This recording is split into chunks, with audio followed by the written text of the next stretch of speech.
Vaidya Bharadwaj, Senior Director, Tokyo Electron, in fact, is joining us now live. Vaidya Bharadwaj, thank you for being with us today. What do you make of the Prime Minister's message for the semiconductor industry that he gave yesterday?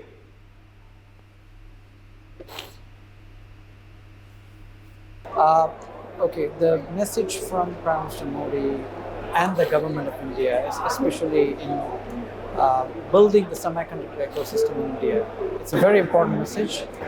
It's not just a national security issue alone. It's also, if you look at the future of EVs, AI, appliances, devices, everything requires semiconductors. So it's so pervasive that we need infrastructure in India to build these semiconductor chips. It's not just for India, of course, it's for the world too.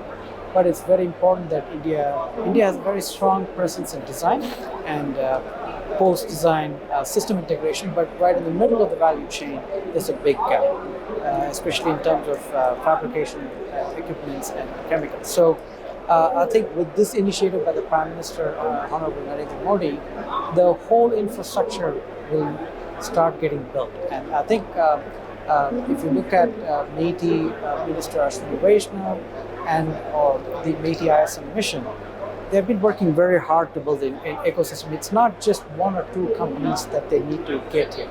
It's the entire ecosystem, and they've been planning for the last few years to do that. So it's been a long and hard journey for them. Yes. But right now we are looking at the next big step there. India is on the cusp of rising in manufacturing, especially with the approval of Tata Electronics in Dubai. So we're looking at the next phase of India's semiconductor journey, and moving forward, we see many more fabs. Once we have the first infrastructure established, especially ecosystem, a lot more companies will join, and especially the talent that India brings is very critical for the world. India not just provides innovation and technology, but also the talent, which is in very grave need. If you look at most countries, the most important thing that they need is to scale talent, and India offers it. So it's very important step forward for India. Thank you.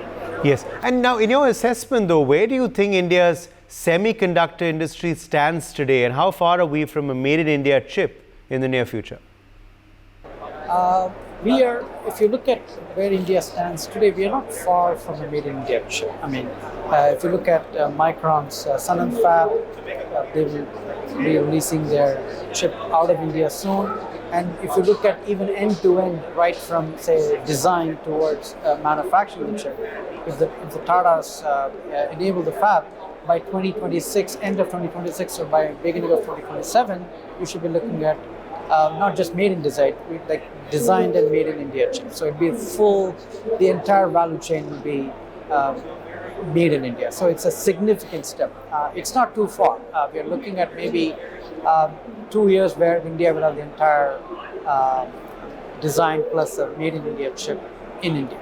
Yes. Do you believe, that this big event, Semicon India, is a game changer initiative for India's push to make semiconductor chips?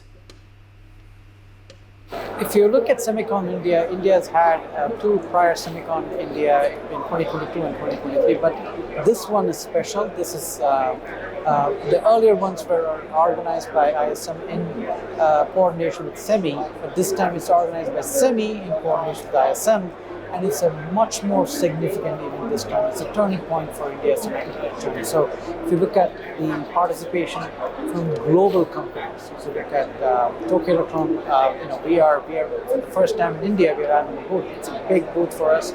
It's a big activity for us. Almost we have more than 50 to 60 people from Tokyo Electron from Japan and Singapore participating in this event. So it's a very significant event for us, and also we see other equipment manufacturers, chemical manufacturers, other subsystems, they're all participating. So it's a much more significant event than, say, the last 2 years.